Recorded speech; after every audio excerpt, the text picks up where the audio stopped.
Okay, so our block's all inked up. We're ready to print. I've got my little template that I made that shows where the block should go and where the paper should go. And this is a little extra here. Okay. I'm actually going to slide that under the plexiglass. Whoa, there's a lot of static there. Let's see if I can pull this all the way out.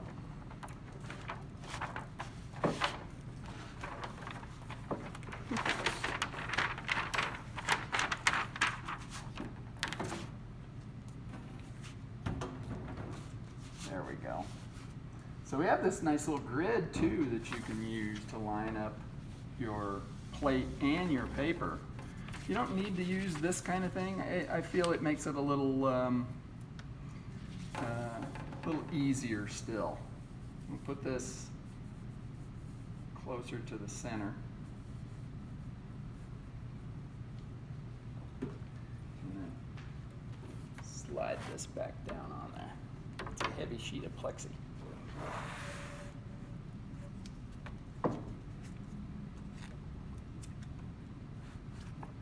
There we go.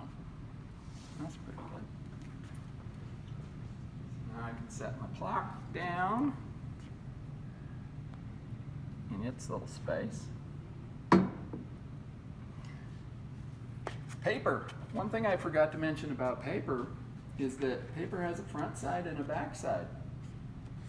And the Japanese paper, the front side, it's a little counterintuitive because we have a slick, shiny side, and then we have a nice kind of papery pulp side. The front is actually the slick, shiny side. Right? Other paper, like Pesha or the Arnhem, you're not going to have a distinct difference in front or back. You have to actually kind of look at it, and you can see a slight kind of screen door pattern on one side. That's typically the back. Sometimes you can't see it at all, and it's a little more forgiving. All right, so got the shiny side or the slick side going down. That's our front. I want to line up my paper with that line that's on the template that I made, and then I can lay the paper down. Okay, looks like it lined up pretty well. I want to touch the back so the adhesion of the ink just kind of holds the paper a little bit. And then we'll put our temping down. Okay, we'll move it front, and then we'll start spinning in the right direction. There we go. Now, as I'm printing, I'm also kind of feeling the block go underneath. I felt a little bit of pressure. There could maybe be a little more pressure. We'll see.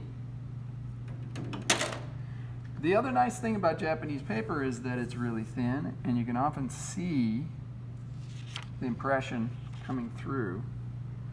And so I'll kind of peek a little bit. And it looks pretty good. I want to look on either side.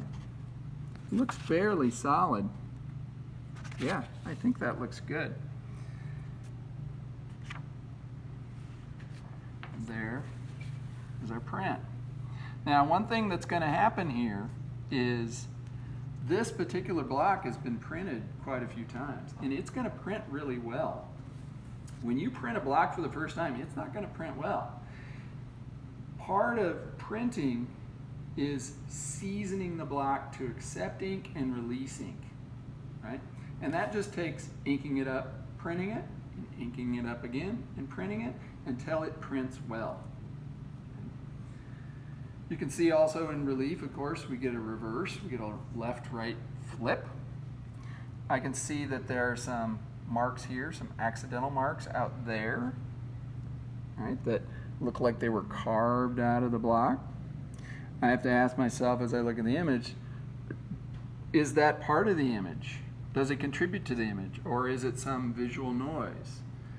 I can always carve out more. In fact, when you're printing, the process of printing also always involves a little more carving. You think you've got everything carved out you want, you print it, you see, oh, some marks here and there. I need to carve some more out. You'll ink it up, you'll print it again, you'll see marks again. So it's just this kind of constant changing of the block until it prints in exactly the way you want it to print. One other way that we could solve this, let's say I've carved out so much that I can't remove anymore. And as I'm inking, no matter how careful I am, I still get the brayer to go down in there and I get ink in an area I don't want to print. One thing you can do is actually take a blue shop towel or a rag and put a little glass cleaner on it and then just wipe those marks off before you print.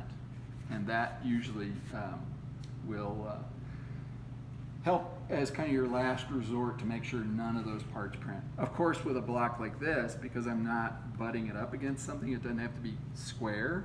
If I kept getting ink in this area no matter how much I carved out, certainly another solution would be to just cut this off. Just get rid of it altogether, because it's just open area that I really don't need.